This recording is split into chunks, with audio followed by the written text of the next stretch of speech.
And kick, push, and coast. In a way, he rolls just a rebel to the world with no place to go. Throwback Oh, Lupe Fiasco, man, can't go wrong. man, Lupe Fiasco was like, I think high school was like definitely the when he was popping off. What is it? 100%. The show must go on. Oh, classic album there. Yeah, all the way dating back to like Hip Hop Saved My Life and like all those other ones. Daydreaming. I liked his. It's like it's like him and Kanye. They kind of made the way for like all the other like Chance the Rapper, Tyler the Creator, like this weird kind of quirky rap. Kind of whatever you wanted to make it. But no, Lupe was definitely someone that has changed the game. Oh, for sure. Like yeah, like exactly. Like even Tyler Creator, man, he's just so out there, but like Bro, so Tyler widely Creator is out there. so out there, but like so widely respected and like, accepted too, like within like hip hop rap culture community. So yeah, without those guys, like you really wouldn't have anyone today. He did like some. I was just typing. I was looking up some stuff because like he did like a collab with Louis Vuitton, and it was like crazy, super unique pieces, weird like safari theme, golf theme. I was like, what in the world? But it was yeah, the guy is super creative. I've honestly haven't listened to too much of his music, but I respect like his art and the way he, presents himself. Yeah.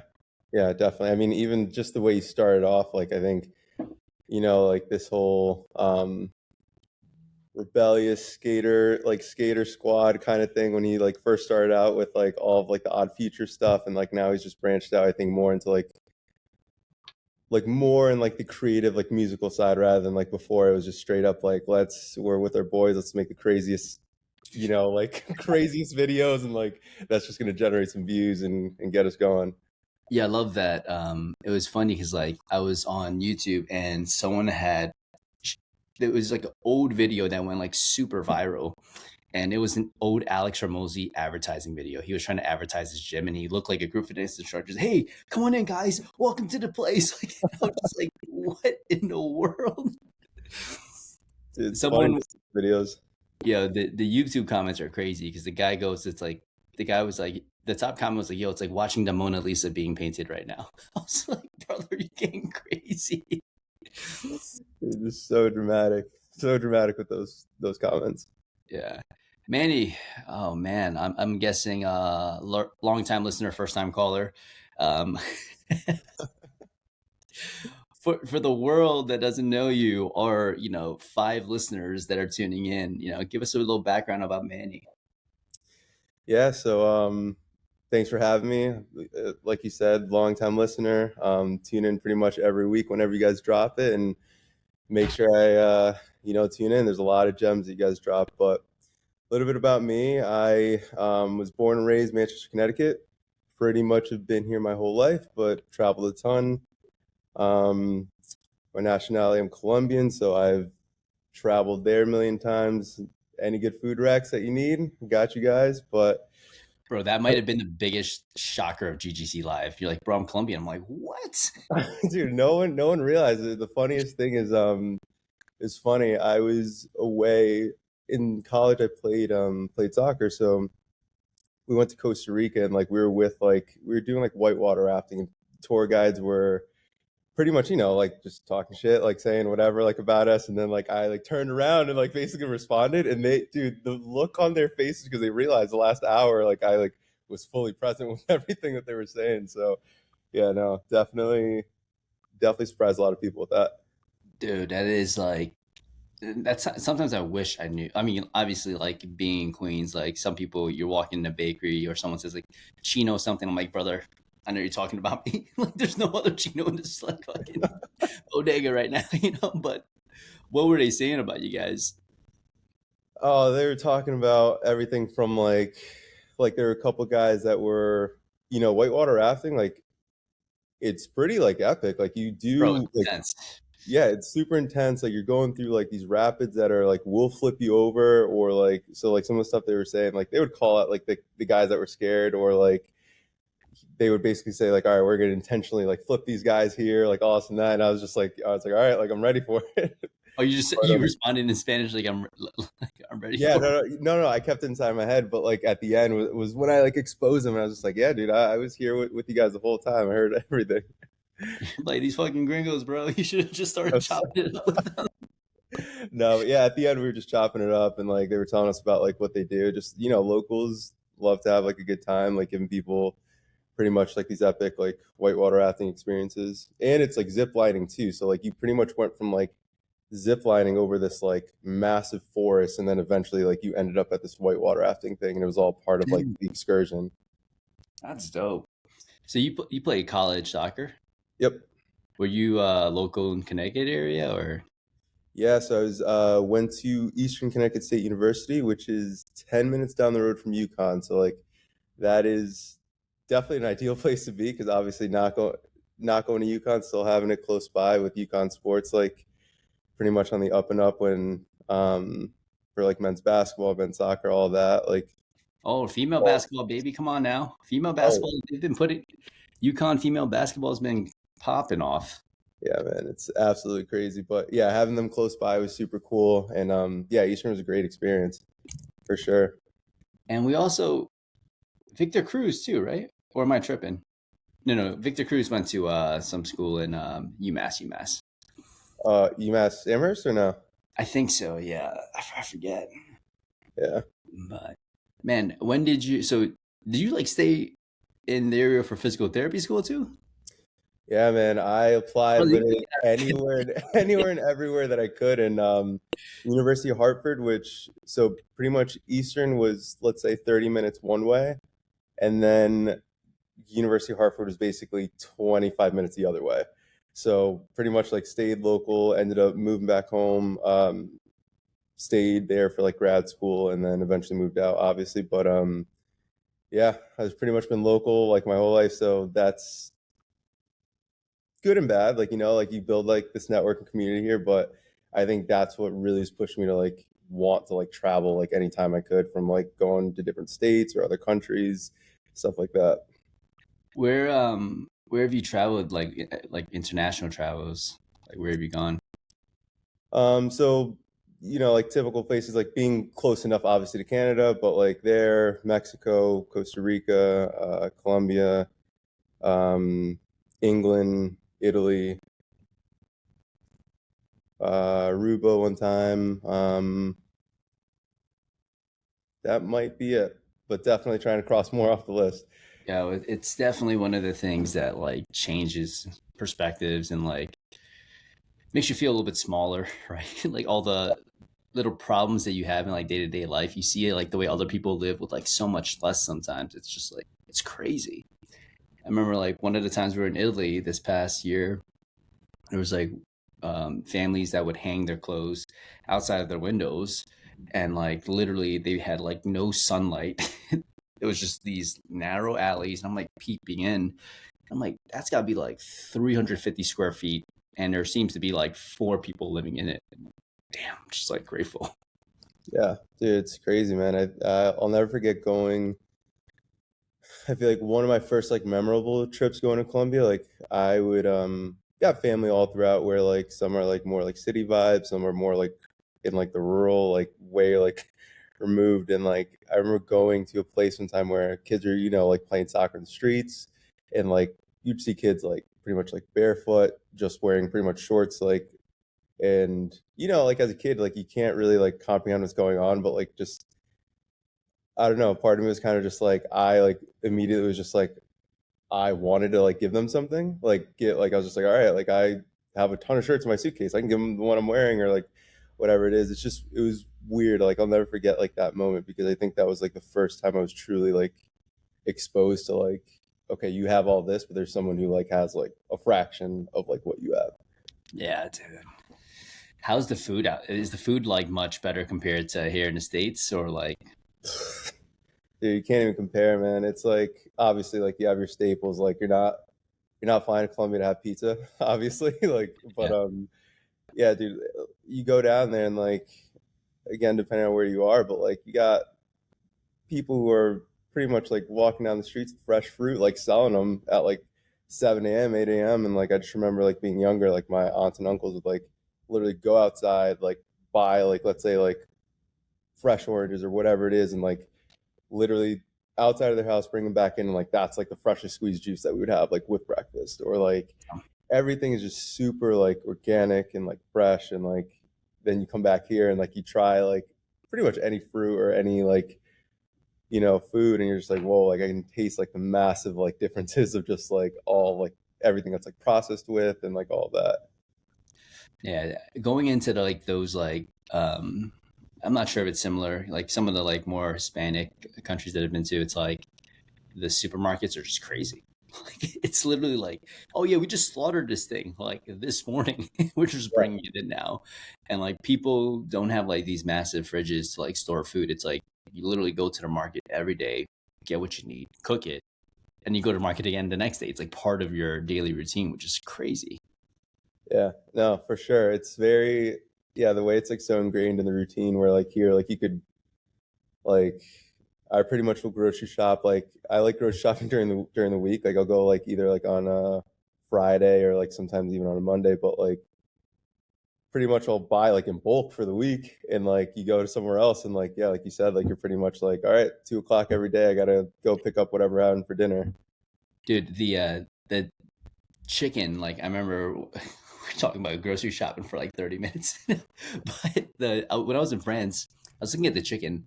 The chicken was legitimately like yellow, like a yellow colored skin. And I was thinking, I'm like, damn, wait, back in the States, I'm like, this thing is like pink slash Oh like yeah, white. I'm like, what is going on? Like, that's so crazy. it's wild. It's Yeah. so wild. But yo, when did you graduate physical therapy school? Graduated COVID year, so May 2020. It was a weird time to graduate because I remember the way UHeart, I mean, every PT school does differently, but UHeart, the way they had it set it up was you did basically one, like, let's say 10-week, like, clinical rotation after your first year. And then your last 6 months of the program is pretty much all clinical stuff. Like, you don't go back to school until you graduate. So I did my first clinical, which was like inpatient, and then the second one or the last one I started, and pretty much within 5 weeks they pretty much told me to go home. They're just like, yeah, COVID is like here obviously, and yeah, Wow. so I couldn't even finish it. I didn't even get to walk or anything like that. Never saw my classmates ever again. Like anyone who is local, like we still close with a lot of people, but like yeah, that was it. Damn. And then what the hell did you do after? Because I feel like After or like during did that you like time. go like inpatient? Like where, because it was kind of like I remember during like COVID, it was like all hands on deck. Like we'll take PTs to help with like just anything and like teach some. I remember in New York, it was just a shortage of nurses, so like PTs were like almost being like pseudo nurses. Yeah, no, it's crazy. I ended up lucking out. Like no one was pretty much hiring, but I ended up lucking out with a clinic like not too far away from my house, and I was just like, all right, like it'll do for now, and obviously everything's like temporary, so like I can just get some experience here. Then if I want to leave, I can go somewhere else, which is kind of what, excuse me, what ended up happening relatively quickly. I kind of like went to a different clinic that was a little bit more. I was very big into I immediately just wanted to learn. There was just so much like from like exercise like based like focus where you just don't get in school, and this other clinic like pretty much had everything to offer from like the mentoring aspect and like all of that. So that's And it pretty was much actually they actually offered like clinical mentorship. That was good. so yes, in terms of like let's say I was like the new hire and I was paired up with someone who like one wanted to like be a mentor, and two like they would put you through like opportunities with like I remember it was like with like clinical athlete and like all these other like programs. So it was cool. You got to meet like once a week with them, go over like different like research articles, or like even just like during lunch break like an hour of just all right, let's try these different techniques, talk through different cases. So yeah, man, like a lot of development happened at like my first job, which was super helpful. Damn. And did you know, I guess, kind of like that you would always eventually start your own business, so like practice, or like how did that? Dude, it's like comical, like now, like thinking about it. I never thought I would go into business. I knew I wanted to do something more. Like I knew, like even from high school, like I feel like if I have older sisters, but if you ask my middle one, like I would always tell her that I'm like, hey, like I don't think like I'm gonna be doing like a nine. Nothing wrong with like a 9 to 5 or anything like that, but like I feel like I'm gonna do something like more, and pretty much never knew what that was until after I ended soccer. I pretty much wanted to stay connected to the sport, so I started doing like private, like one-on-one trainings or programming for like strength and conditioning, and then ended up like really like enjoying it. And next thing you know, like kind of put an LLC to it, and within like a year and a half of graduating PT school, I was just like, all right, like let's combine the two, and kind of the rest is history. So like never knew I wanted to do it, but like I think I almost just needed like proof of concept and realized like, damn, like this is actually like a dope lifestyle to have. So you almost started like supplemento, like just like side hustle, not even doing something PT related, because you're saying like more soccer training. Oh yeah, so like yeah, it was such like a side hustle, man. Like I remember graduating PT school and like I was working 40 hours a week like for the clinic, and then was networking a ton with like other coaches. So like I got to like work with I was an academy coach for the New England Revolution. And then I was trying to just build up my side hustle. So I was putting in like 65, like 70 hours like fresh out, and it was rough, man. It was really rough, but like I think you learn a lot in like that time of like kind of killing yourself, of just like, all right, like just like being efficient, what you're willing to put up with and not put up with, and like stuff like that. So I think I needed that to kind of transition to how I am now. What what kind of like structure did you actually have? Like, were you just like ChatGPT wasn't like a popular thing, right? When you were kind of getting the side Dude, hustle going. So ChatGPT wasn't even a thing. did you go with like any coaching? Did you start reading books, or you just like, I'm gonna ask a friend? um, oh man, what did I do? Oh, yeah, so I had a friend of a friend who was doing essentially something kind of like go-getters, and I like basically reached out to him and said like, hey, like how has your success been? Like, do you feel like it's worth it? What made you, seek out help rather than kind of bootstrapping and doing it independently, and all that. The conversation went well, and then I ended up going with them for, I think I was with that program for like maybe 2 years, and I definitely think it served its purpose. And until I got to the point where like I almost needed more, like I kind of like just tapped out of like what it could offer me. But it was definitely a decent stepping stone for leveling up to the next thing. Where like is 2 years kind of with that coaching program? Did you end up you were still like side hustle, full time job, side hustle, full time job, or did you make a jump at some point where you're like, yeah, this will be the full time gig now? Yeah, so I started that program like I think like let's say 2021, I think, like spring 2021. And at that time, like I will always like, I'll never forget like my boss at my first job. She for some reason was just so about like the entrepreneurial like mindset that I had, that like she's just like, whatever changes you need to your schedule, you need to get out earlier, come in later, whatever it is, like you just let me know, we'll put your hours like somewhere else. And like I think like you randomly get placed with these people like in your life for like whatever phase, and then pretty much once I left, she left like a month later, and I was just like, damn, like what are the odds that like we just like aligned that well. But I pretty much went from working 5 days a week there to 4 10s. And so like that like fifth day of the week was pretty much where I was like treating or working with people a lot more, and then transitioned down to 3 10s because I was just getting more people. And then ultimately May, or no, not May, October 2022 was when I made like the full jump, and I was like, all right, or no, 2023. I was just like, all right, it's time to really make this happen. Damn. What was that like for you? Dude, it was honestly the most nerve-wracking thing. I What were you was what were you making at the time for you to be like, you know what? Let's get it. You know what I mean? Because like that's probably the scariest part. Dude, not even enough, man. Not even enough to, relatively enough because I was still hadn't been that long since I finished grad school. I moved out like almost like a year. Like I'd been out like maybe a year already, and I was probably making 3 grand, 4 grand a month, like something like that. And yeah, no, it was crazy like to do it. But then I think what drove me to kind of like make the jump was one, like I started to like just straight up not like physical therapy. I was just like, I don't want to do anything with it. If I was continuing with my business, like I wouldn't mind doing, let's say, like 80% like all strength coach and like soccer training, and then 20% physical therapy, and pretty much started just losing touch with it. And then um I like started like looking into medical sales. Like my girlfriend is in software sales, and she would say like, hey, this is an option, like a lot of people do it and jump over from like PT jobs, PA jobs, whatever it is. And so I was doing that, dude. I was having interviews like it was pretty What much made you it. like lose that like spark, right? Because like obviously, like you're an athlete going to physical therapy, like that's kind of like most people, it's like, yo, this is the dream job. This is what I want to do. You know, you go to school for it, then within like almost like a year and a half, you're kind of like, I wouldn't mind not, I wouldn't mind doing less physical therapy. You know?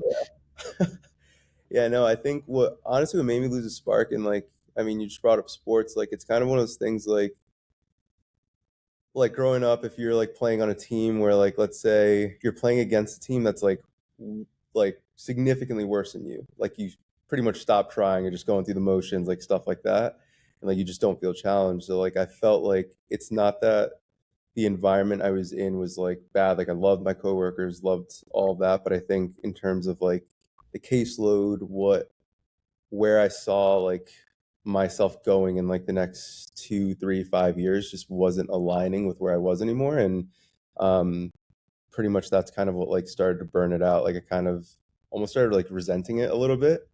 And once you hit resentment, it's kind of like, all right, like, you just stop thinking clearly at that point. Damn, man. So jumping ship at 3K per month, which is absolutely crazy. Yeah. What like where were you at? Like, you know, what gave you the confidence and like in hindsight, like when you're looking back, it's like, what did you feel like you're like missing at that point to grow? Because you were kind of stuck at like that initially. I remember you're like, yeah, Ben, it's like 3 to 5K per month kind of range before jumping on. Yeah. I think I realized that like it's not like a work ethic issue. Like I don't mind putting in the hours. It's more of like, what was I not doing right, in the sense like all of my focus wasn't on building this business. It was like there, but like obviously like I had a full-time job. So having that safety net, not saying that it made me work less hard, but like, like at the end of the day, it's like, all right, I don't close someone, like, okay, we still got a check coming in every 2 weeks, whatever it is. And I was 28 at the time, so like I pretty much was just like, okay, like now is like the perfect time to do it. Not saying you can't do it later on, but like don't have kids right now, like still renting, so like it's not like I have like this like massive like overhead. So I figured now's the time. Like let's bet on ourselves and kind of make it happen. And if like even if it didn't work out after 6 months, like at least like I tried it, and like I wouldn't just be constantly like thinking like, damn, like I could have done this but just decided not to because of whatever reason. Yeah, with like making that jump at like the 3K per month, like where did you kind of cap out at prior to joining GGC? So I Your was goal initially was just like, bro, I just want to clear 10K per month, and I was like, all right, like that, we got this. Like, this don't be bad. Yeah, no, it's crazy. So the before I so when I made the jump, I think like when I made the jump, like I like literally was barely like making enough like per month to even see like I was making pretty much like less than 3K. I was doing like all these odd job like coaching things. So like I think I was probably around like 17 or 18, like including my full-time job, like for the whole year.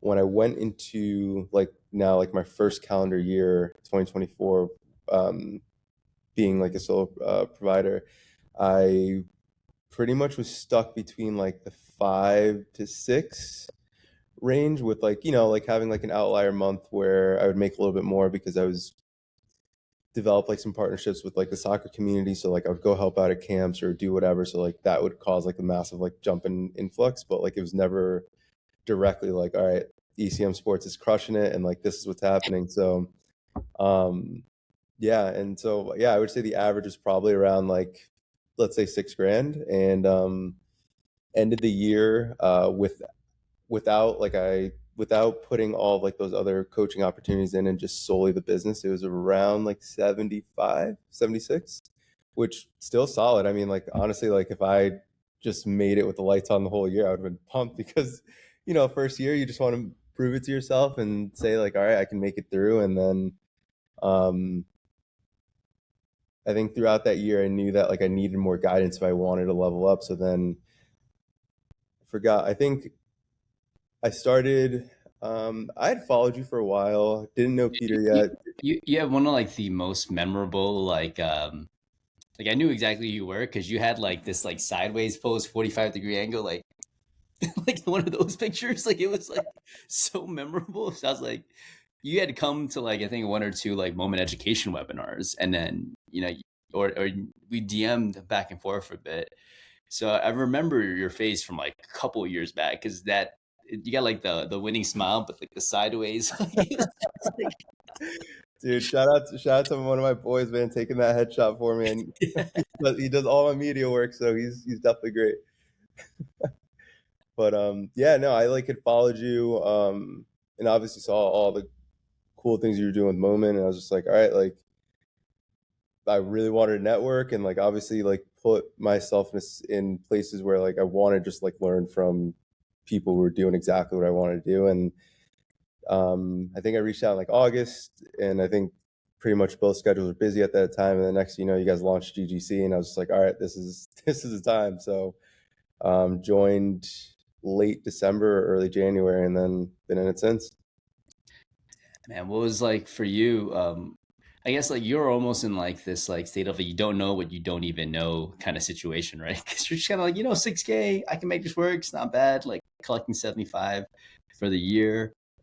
Like when you, I guess the first couple of months, like what was like the like oh shit, I don't even know what I don't know kind of moments, or did you have any expectations kind of joining? Joining GGC. Yeah, Um, dude, I just remember like yeah, I mean, I just remembered like how unorganized I was. Like I didn't realize how like I knew like I was just like, you know, makeshifting stuff with like still having like Excel sheets and like doing stuff like that, just like kind of piecing everything together, but realizing like where the actual like I wasn't tracking anything. There's no KPIs. Like I didn't know where lead was coming from. Was I converting on anything or anything like that? So it was definitely like refreshing and like at the same time almost like intimidating because like like anyone who is in GGC or has heard about GGC, like you look at like everyone in the wins channel and you're just kind of like, one, I think our wins channel is probably one of the most like, you want to like, if you ever read it, you just want to run through a wall because like everyone's just fucking crushing it. Everyone's like so supportive and like, even you ask any questions, like everyone's just so willing to like help and like having community like that is so important. But like seeing everyone else have those wins, you're just like, shit, like this is possible. Like I can actually go from like making 5 or 6 grand a month to like doing 10, 20, 30, and so on. yeah, man. I think the marketing is key because like we've been a part of like so many different masterminds, and when your marketing is just like very broy, and not like a laid back bro, but like some Andrew Tate vibes where like if you don't do this, you're a little bitch, or like you suck at sales because you're a p word, like stuff like that. Where it's Yeah. like you would if you attract that kind of energy, and then you have a wins channel, it feels less of like a supportive environment and it feels more like a competitive environment. And we still have competition, right? Like I know people are like, yo, I'm gonna get there before you, and it's like ha ha ha. Like it's super chill. It's not like I've never been a part of something like that. Most of the wins channels that, every group kind of has one, it's a lot of like testosterone, I guess. Like it's just like it's a Yeah, little too yeah, and I think especially for someone starting out, like maybe that's like your cup of tea, obviously, but like I personally, like that's not like what I needed. Not necessarily I needed to be coddled or anything. Like I needed to like hear the information, hear it in a tough way of like, all right, lighting a fire into me, but also like, yeah, like you don't suck for like not having all these things. So like I think anyone like starting out is like it's the perfect mix of like all of those things. Yeah. The lack of organization, dude, it's so tough to do it initially. And especially you start to backtrack, like, oh my gosh, like Yeah. it's a lot of work, but it makes you have just a better idea of like where the flaws are. And like you can literally just be like, I legit just need a market. Or I just like, holy cow, my conversion is terrible. Like I need to review this script like the back of my hand and know it so well so that like I can increase this conversion. Because it's really cool to be able to see people's like eve out a plan of care conversion. Just remember we're working, one of the guys in the group was like 30% the first month. I'm like, all right, like we're gonna work on this and this. 60% we're gonna work on this and this. 90, like it literally went from like 30% to 90%. You could do the same amount of marketing and you'll 3x, right? Essentially like your monthly revenue. And then from there, it's like, yeah, there's so many people out there that will tell you like run ads or do this. And I'm like, brother, you can't even sell, right? You can't even sell water to a man that's thirsty. Like we Yeah, gotta take it back a notch. that's definitely a Jay-Z line, man. Can't sell Yeah. water to a well, man. Like Jay-Z selling water, well, you can't even sell water to a man that's thirsty. Like you couldn't even make water popping in a desert. Like we gotta dial it back. That's funny. Uh, but you like what have like the transition periods have been? Because like the first step is kind of coming in, organizing things. Like, fuck, I didn't even know I should be keeping track of these things, and like what was the next step afterwards? So you obviously cleaned those things up, and like you've made some really quick progress, I would say. Yeah, man. I literally like just wanted 10K so bad, and like within the first month, like immediately a 10K, and then that it's like weird. Um, it's funny because I listen to the podcast. Like I'll hear like just the banter between you and Peter, but like you've even said this on the calls of just like um, can't remember which one of your coaches told you this. If it was like maybe even Dan Martell, but like you were saying like new levels, new devils. It like immediately like okay, like I was just like I wanted like 10K so bad. Now like 10K suddenly like the floor, and like now anything below that like I felt like I wouldn't wasn't going to be doing well or whatever. And like which isn't true. Like for anyone listening, obviously like that it's just like internal pressure that you put on yourself. But yeah, like from kind of seeing the fact that I could get to 10K and all of that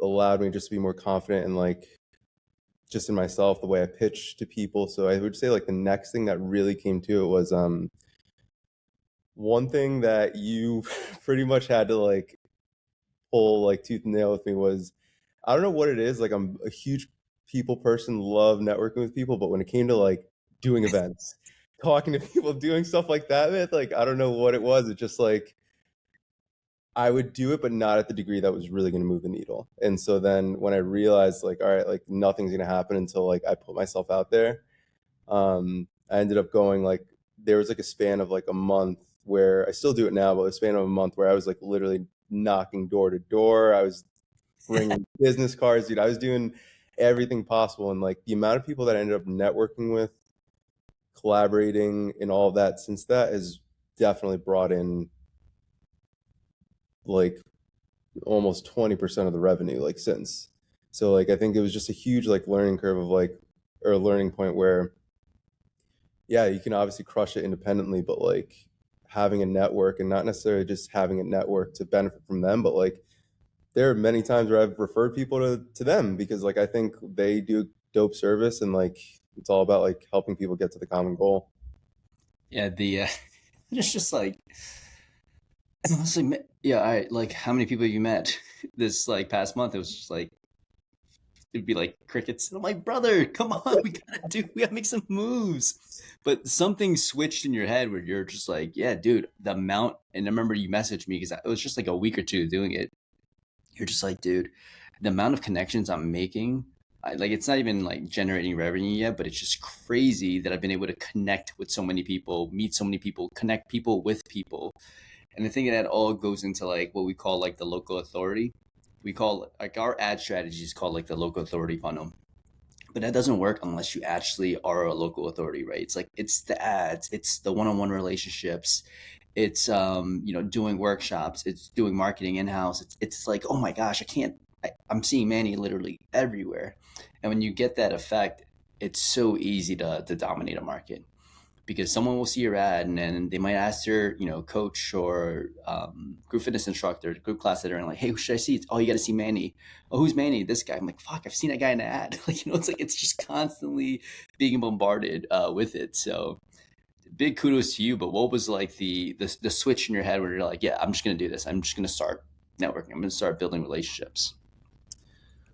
So other than you calling me out for it, I think like I think like I just like went back to like my roots in terms of like just like as like an athlete of just like let's say like someone's like instructing you on doing something and like you're constantly failing or you're constantly just not you're like 95% there. The other 5% is like literally someone like coaching you to do it better because like they know better and essentially I was just like I've been doing it my way now for so long and I've been stuck at like not even just the revenue, but like just where I am in my business for this long.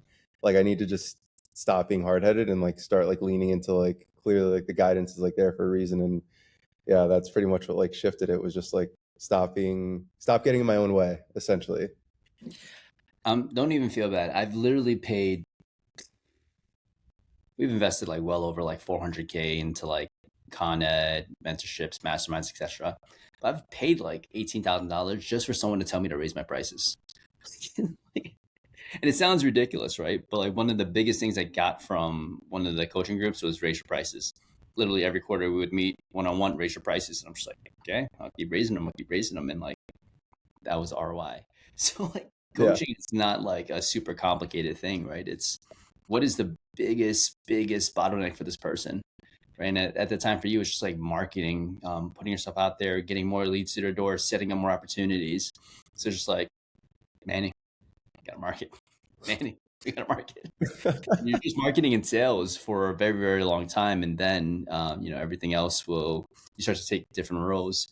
But when did you get back into like, because when we first started, you're like, dude, I am like training so many people. I want to do more physical therapy. Like, because are you back in love with physical therapy? Like, what? Oh no, yeah, I love You're it definitely now. seeing more patients now than you are like athletes for like, youth soccer and stuff like that.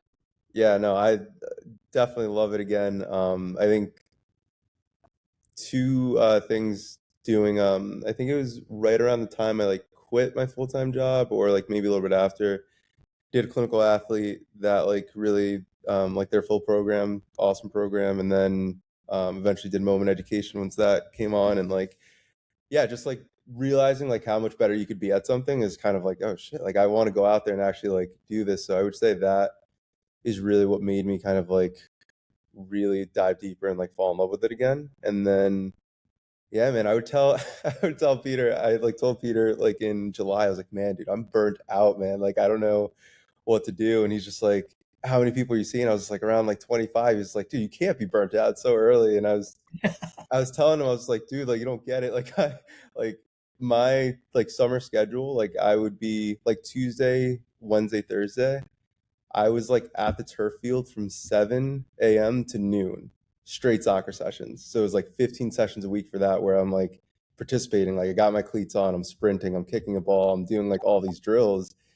I would have an hour break, which was pretty much like getting like on like our group calls or whatever it is, and then I would treat from like 1 to like 7. And so yeah, so I was just like it was more of just like being burnt out from doing like all of like just the physical stuff and like all that. So then yeah, the split was pretty crazy. I think I was doing like 65% like soccer and like training people. The other 35% was like physical therapy, where now it's like 90-10 probably. Like 90% is all physical therapy and like absolutely loving that. That's awesome, man. Yeah, dude, I still remember it's like the first year of business, like seeing like 30 plus patients a week, doing all of the marketing, the sales, discovery call, having a bunch of patients progressing back to like run and sport and demoing plyos like it's nobody's business. I was like, my body's cooked. Like I'm so cooked. So I can't even imagine changing direction drills and stuff like that. You're about to get patellofemoral pain, brother. Like, Dude, it was, dude, it's funny because I ended up, it was like close to the end of the summer. I had like a dope squad this summer, a lot of college players, and like I ended up like it was like I think the first week of August, pulled my groin on like kicking a ball, and then like I was like limping everywhere. I was like I couldn't really demo things for like the next like week and a half to 2 weeks for like whether it's PT or soccer. And then that's when I realized I was just like, shit, man, I gotta either take care of my body more or like find a better balance because yeah, I was just literally like lighting the candle at both ends. oh man, if you guys been following the podcast for a minute, one of the things we always call out, like, yo, Manny, it's watch season, baby, it's watch season. You were definitely hovering, you had like a couple of months where you're so close to the goal of hitting 20, but you're always in like the mid tens this year. And like, what was that like to be close to like that goal? Because we set it randomly, right? Because I'm like, what would you want to do to treat yourself? Because I'm like, you should. You're like, oh, it's this watch.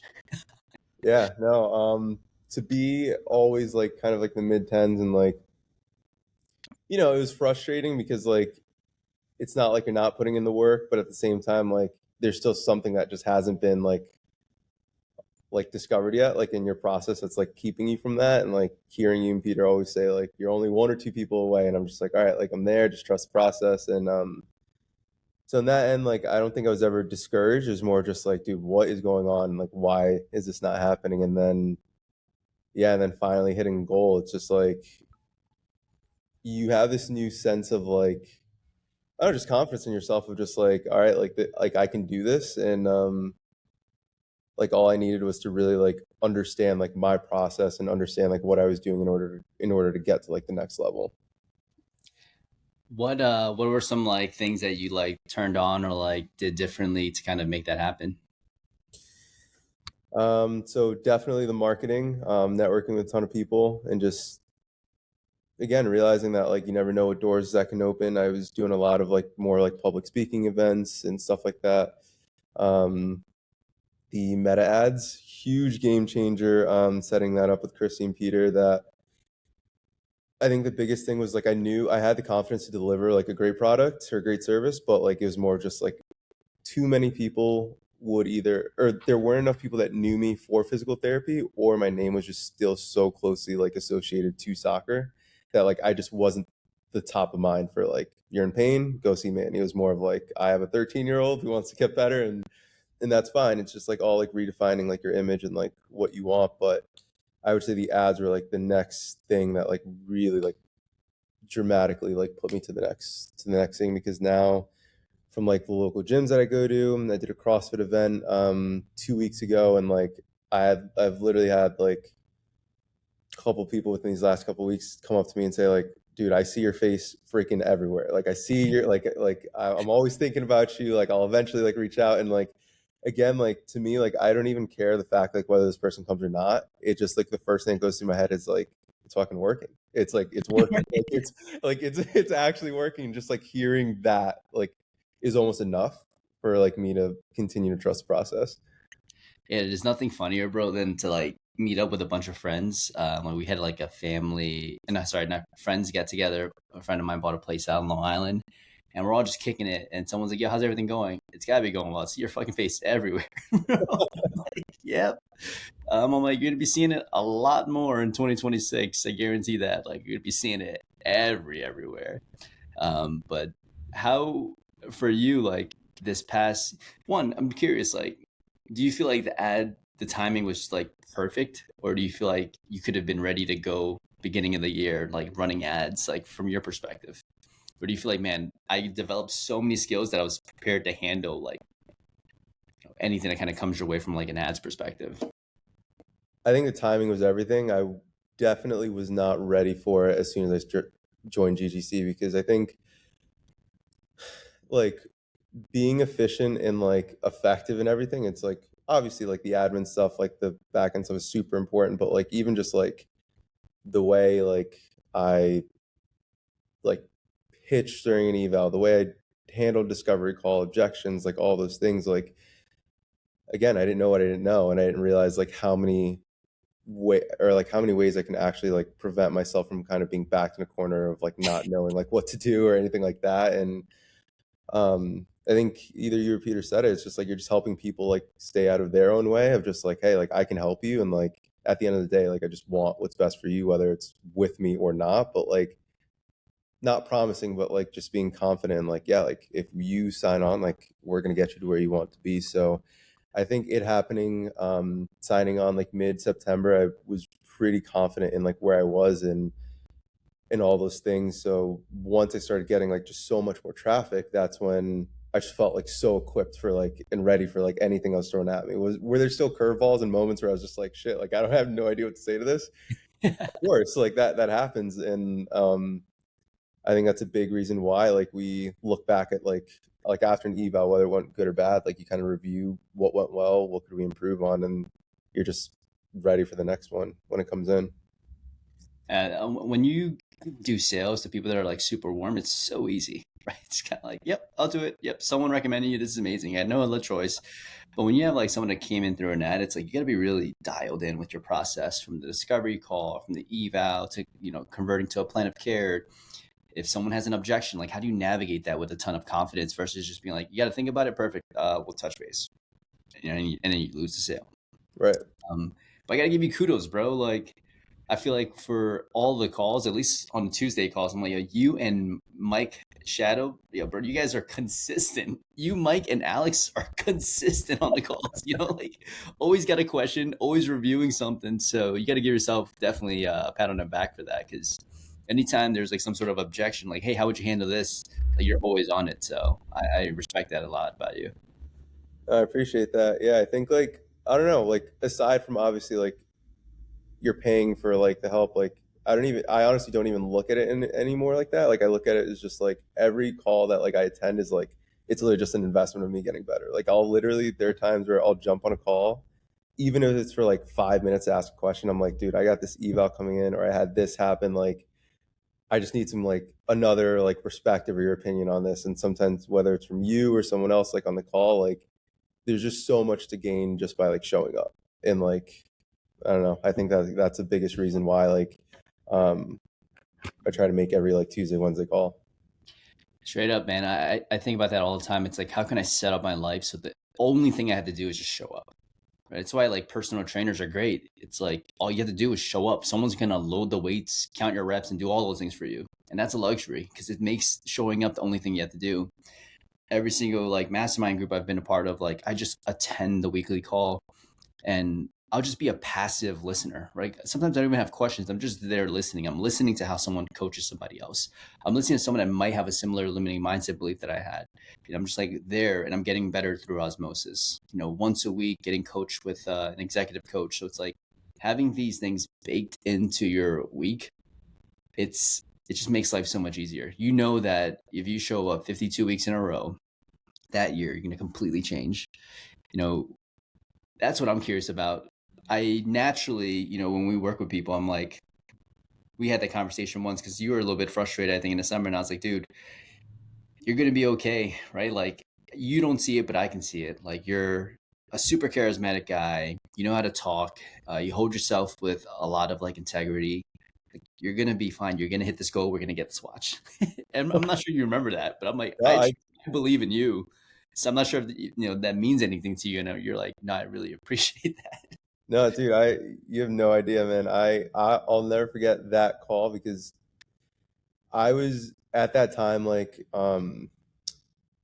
this year's definitely been challenging from like a lot of things like with like family related illnesses and like health related issues and just like trying to be there for everyone and then obviously be there for yourself and like the business stuff like that. And like I remember like jumping on that call with you and just like feeling so burnt out and like I was just not questioning whether or not like I'm doing the right thing, but kind of going like, dude, like I don't know what I'm doing wrong. Like it felt all that and you kind of told me to just keep going, stay locked in with it, and it will happen. But yeah, that was definitely like no one talks about the highs and lows, but like yeah, like there have been some free as great as this year has been.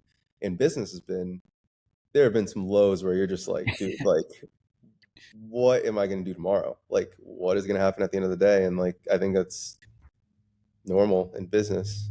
Guys, and just to give you context about all the things that Manny has said, in this year also he ran a marathon and he did a high rocks competition, right? So it's like your capacity, you think you reached it, and then you just show up, and then all of a sudden it increases. What are like the biggest, surprises for you this past year? Yourself, mindset shifts, things where you're like, holy crap, like I'm a completely different person in this regard. Yeah, so I think the biggest thing was I don't remember when it was, but you had us do mantras, and the mantras were like huge because like I'd heard like about the concept like of doing that, and like not whether or not I believed it or not wasn't the thing. It was just more of like, okay, do I want to put this in my routine? But like I think having something that like you kind of just start your day with, huge. Pretty much the book that we got from like the GGC live event. Like every day I'll start out with like writing the mantra, writing the goals for the day, where I'm at in terms of revenue, and just like what are the most important things that get done. And I don't know, I feel like that has really like transformed like my mindset and really just tackling the most important things each day. And then just I would say even little things like just time blocking. Like I remember just wearing different like 7 different hats in like a period of 3 hours where like it sometimes takes like 45 minutes just to like get settled into one of the roles. Like, like and I'm over here going from like messaging a client to like I gotta post this Instagram, I gotta DM this person, I gotta do all these things. So just being more intentional with what I do on a day to day and like just like prioritizing, I guess, myself in the process, like has definitely been massive changes. And I've been reading a ton more. A lot of good book recs by you. So that's a good thing. Dude, those things are just like non-negotiables. 5 minute meditation, 5 minutes of gratitude, 5 times saying the mantras, 120 ounces of water, and then 10 pages. I try to get that 5 out of 7 days of the week, and like I'm good. I know it's never gonna be perfect, doesn't need to be, but if anyone is like thinking about these things, mantras, bro, go crazy. They go a long way. Oh And yeah. the spiritual side of things, it's funny because like Dan Martell also had a great thing. It's like religion's for people that don't want to go to hell. Spirituality is for people that have been to hell, right? It's like you do these things because like you've been in dark places and like you're trying to dig yourself. We're trying to climb yourself out of this hole and pull yourself out of this hole. So I always think about like, man, what can I do and stack in my favor? Mantras. I'm going to start other weird, quirky things like read my personal manifesto. Like, what do I want to accomplish in my life every morning? And it sounds weird, but it completely rewires your psychology. Like, how did you feel that immediately, or it took a couple of times where you're like, oh shit? Yeah, no, it definitely took a couple of times just like realizing like at first it's like, damn, am I just giving myself like another task to do each day? And then it slowly just became like, no, this is just what we do. And then it turned into the first thing I think about in the morning. I'm like, all right, can't wait to like write down like what we're doing or just like think about that. So yeah. Yeah, dude, it's been a hell of a year. You went from 6K per month to hitting 30K. Yep. You celebrate. What's the watch? How did it feel to put it on? Describe that feeling of setting a goal, hitting the goal. What did that feel like? I don't know. I think it's just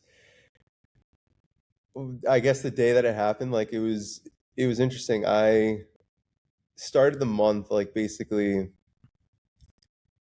I forgot I was away for a couple days, and when I came back, like it was going to be the weekend before the first week of November, and like had a bunch of evals lined up from like all the leads, and I was just like, all right, like man, let's go to work, let's make this happen. And then next thing you know, like hit 10K for the first time in a week, and I was just like, holy shit, like this is insane. Like I can't wait to drop this in the Wins channel. The next thing you know is like November like 20th, and I was just like, I'm already at 20K. Like that's crazy. And then getting to 30, I like started getting some like objections. I like recently like raised my prices and stuff like that, and I was just like, it's fine. Like this is like totally normal. And once I kind of released that, like the fear of being like rejected with like a higher like ticket like value now, I was kind of just like I just felt so much more relaxed. And like I feel like when you go into an eval like just so like tense, like obviously as you know, like people feel energy. You can feel that someone's like wound up and shit, and like they're probably looking at you like, man, like you probably need as much help as I do right now.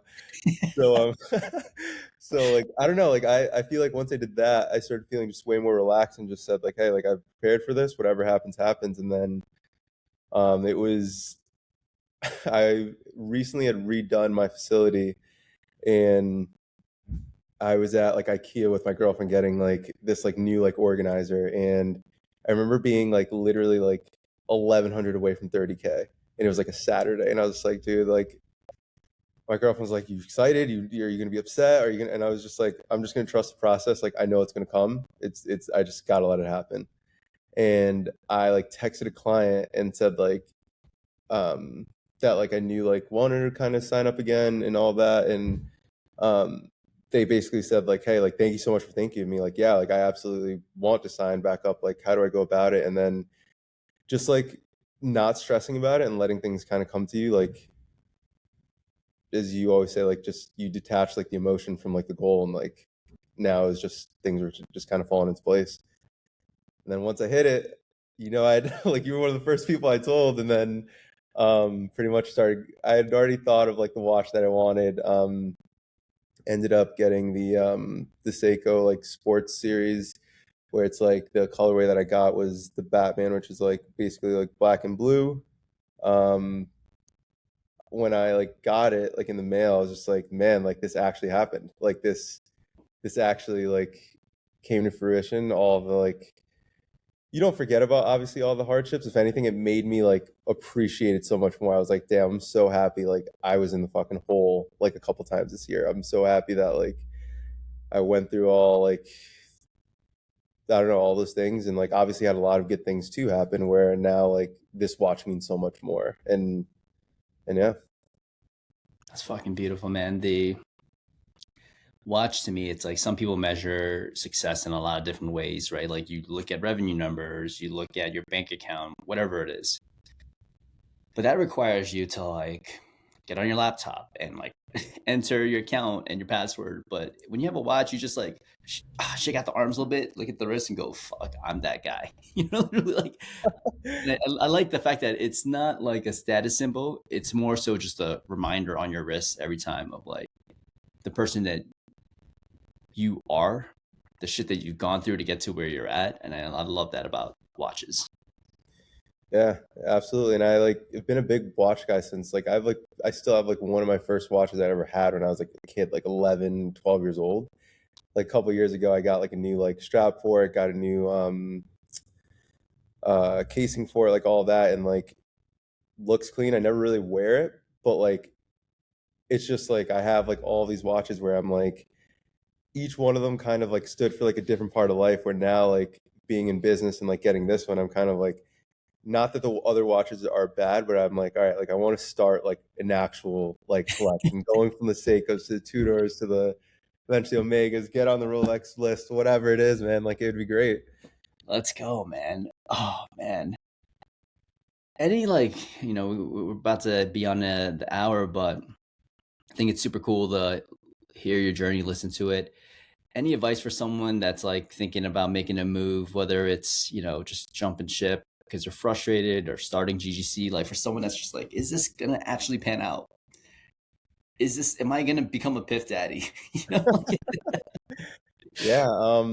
Literally for anyone, like what I thought with myself, I was just like, man, like if you are passionate about something, just bet on yourself. Like no one's gonna believe in you and your process more than any like you're gonna believe in it the most, and you just got to be patient. It's a long game. Like just sticking with it will allow you to get to your goals. And honestly, like I'll confidently say, as I say this to anyone, like that asked me, like joining GGC, like legitimately, like changed like my life in terms of like so many things of just like my like boundaries with certain things, the way like I operate on a day to day, and then obviously as a business. So like anyone on the fence of GGC, 100%, like you got to join. It's literally going to take you exactly where you want to be. And then just like expect like it's not going to be sunshines and rainbows. Like obviously it's your baby, you're building it from the ground up, and like but there are going to be a lot of moments where like you're going to be like, damn, like should I actually be doing this? And like in those moments you're usually like at the tipping point, like you're about to do something like way bigger than like you've done before.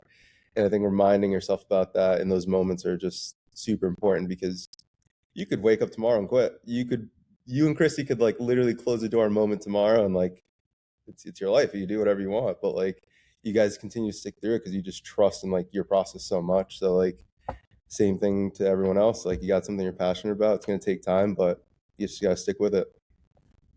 Facts, man. I literally was, obviously Peter and I were talking yesterday, recorded a podcast, turned 32, and I was talking to Christy afterwards at the pool. I was just like, there's not a single thing I would want to do right now. Like all I want to do is one, I don't treat as many patients. I'm, obviously growing the business so that we can help patients, but educating PTs through my education, coaching, PTs to build their business. I'm like, literally, I wouldn't know what the fuck to do with myself if I retired. Like, this is Yeah. literally what I want to do day in and day out. I'm like, this is it. There's no like other plan. Like, we're just gonna keep getting better at it. But yeah, it's you just gotta respect the grind, the journey that you're on, and like appreciate all of it. The highs and lows. Like everyone is got highs and lows. Peter's got highs and lows. Christine have highs and lows. Manny, it's part of the game. But hopefully, you got a community behind you to support you along the way. I think that's the biggest thing. Like along with like the GGC community, like your people are your number one thing. Like I always joke around and tell this to my girlfriend, I'm like, dude, like I don't even think I'd be in this position if it wasn't for her, just for the sense that my girlfriend Lauren is like, she is in sales. We like get to bounce ideas off of each other, but like in terms of like the encouragement, like just having someone in your corner, like you without that, like I think it's tough to get from point A to point B. Hey, I'm just glad that she knows you're in GGC because we had like two people we interviewed that didn't tell. So it's good. It's good. Dude, when I heard that, I like told her about it, and she was just like dying laughing. But I was just like, I'll run everything by her, and it's never like we run stuff by each other. It's never like a permission thing. We always know that like, hey, if we're gonna do something, as long as it benefits you and gets you to your end goal, we're gonna do it. So like when I told her about it, she was just like, yeah, like need any help with it? Like I got you. So like even that like aspect too. So definitely, definitely good though to have your partner like in on what's going on. Oh man, you guys heard it here first, man. Manny from 6K to 30K in 11 months. We got GGC Live coming up. Just want to make sure that we give you the right dates because, gosh, there's a lot on the calendar, but it's going to be March 21st to 22nd in Austin, Texas. It's going to be a blast. And if you're interested, anyone that is a part of the group is already automatic admission. But anyone else that isn't, there is a form that you have to fill out, and we're super protective of the community. We got a bunch of free resources in the notes. And yeah, Manny, appreciate you for coming on. Thanks It's for been a having me. fucking blast, man. It's been a blast. Absolutely.